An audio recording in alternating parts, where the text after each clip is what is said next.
I think to get the benefit of the investment is, number one, is partnering with the customers. Number two is investment in your people. And number three would be to ensure flexibility of supply of resource in the port.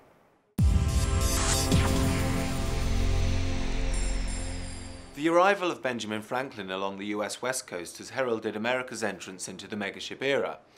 However, despite the awe-inspiring size of these ships, ports have long witnessed problems with the huge capacities they deliver, and increasingly, the shipping industry is finding problems too. In order to get some insight into the megaship issue, I've been speaking to a range of industry figures on whether the capacity growth trend is set to continue and what ports and terminals can do to subsist in a volatile market.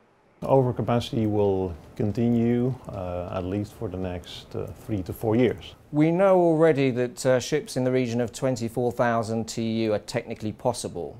I think in the short to medium term, however, we're still going to see vessels around the 21,000 TEU mark continue to be delivered. Orders have already been placed for these vessels, so these will keep coming through. They're obviously having an effect in terms of the infrastructure and the equipment that's needed. Beyond that, there's much more significant effect, I think, in terms of peaking of volumes. The bigger ships are leading to much greater peaks of volumes, which are putting much more pressure on the terminals, particularly the yard. I think it's very difficult in the current economic environment for carriers to justify bringing much larger tonnage in. I can't see really that there's going to be a step change in the size of vessels coming through, at the moment at least. So, what can be done? Well, I think 3 things. The first is to scrap more of the old ships, to get rid of the older ships.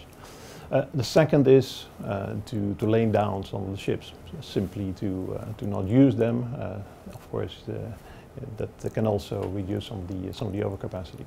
The third one is probably the most important at this stage, is not to order more ships at this moment. It doesn't make any sense.